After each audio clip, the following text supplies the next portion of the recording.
Commonwealth games 2026 में भारत का प्रदर्शन शानदार रहा है। भारत ने जेवलिन में भी 2 मेडल हासिल किए। नीरज चोपड़ा, जिनसे गोल्ड की उम्मीद थी, लेकिन नीरज चोपड़ा को श्रीलंका के खिलाड़ी से हार का सामना करना पड़ा। यानी कि श्रीलंका के खिलाड़ी ने गोल्ड मेडल जीता, वहीं नीरज चोपड़ा के नाम सिल्वर मेडल रहा और यशवीर सिंह, जिसने सभी को चौंकाते हुए ब्रॉन्ज मेडल अपने नाम कर लिया।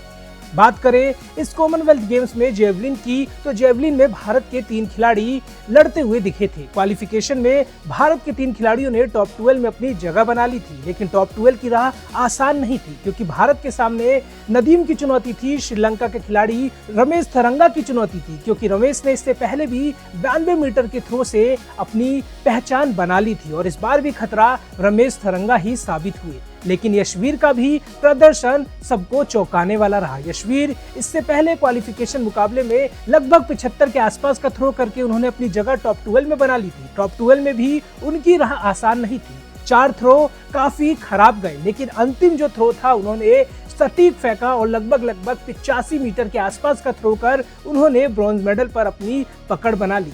यशवीर सिंह की चर्चा भी जोरों शोरों से होने लगी, क्योंकि भारत ने 2 मेडल इस जेवलिन थ्रो में जीत लिए हैं। कॉमनवेल्थ गेम्स में तो ओवरऑल भारत के खिलाड़ियों का प्रदर्शन शानदार चल ही रहा है। कल जूडो में भी भारत के खिलाड़ियों ने मेडल हासिल किए, लेकिन यशवीर का प्रदर्शन जिस तरह का रहा, उसके बाद से चर्चा होने लगी कि आखिरकार ये यशवीर सिंह है कौन। तो चलिए आपको बताते हैं यशवीर सिंह के बारे में।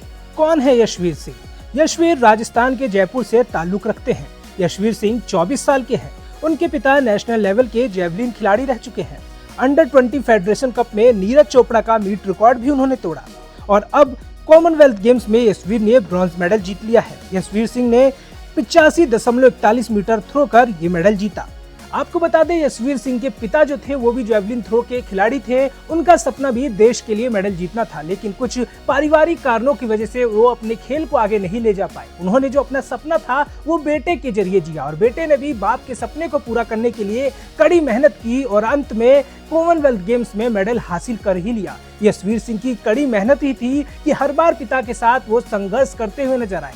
फील्ड पर पिता लगातार उनके साथ प्रैक्टिस करते थे, जेवलिन की बारीकियों को समझाते थे और एक समय तो ऐसा था जब यशवीर के पास जेवलिन भी नहीं था। वो बांस की जेवलिन से प्रैक्टिस करते थे और आज वो असली मुकाम पर पहुंच गए, क्योंकि 12 खिलाड़ी विश्व के टॉप लेवल के थे। वो 12 खिलाड़ियों के बीच में अपनी पहचान बनाना अपने आप में वाकई तारीफ के लायक है। नीरज चोपड़ा का नाम तो सभी की जुबान पर है, लेकिन अब यशवीर भी चर्चा का विषय है। कॉमनवेल्थ गेम में देश के लिए मेडल जीतना आसान नहीं।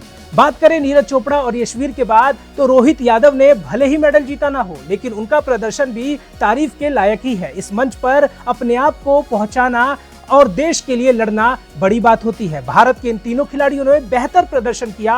भले ही नीरज चोपड़ा और यशवीर के नाम मेडल आया हो, लेकिन तारीफ तो रोहित की भी बनती है। चर्चा आज नीरज चोपड़ा और यशवीर की हो रही है, लेकिन तारीफ के पात्र रोहित यादव भी हैं। क्वालिफिकेशन राउंड में रोहित ने भी बेहतर प्रदर्शन किया था और आज भारत के 3 खिलाड़ियों ने जेवलिन की पहचान पूरे भारत में बना दी है। और अब देखना दिलचस्प होगा कि आने वाले बड़े ओलंपिक या कॉमनवेल्थ गेम्स जैसे खेलों में भारत के लिए और कितने खिलाड़ी आगे निकलकर सामने आते हैं, क्योंकि पहले तो नीरज चोपड़ा ही देश का मान बढ़ा रहे थे और अब यशवीर और रोहित जैसे खिलाड़ी भी देश के परचम को दुनिया में फैला रहे हैं।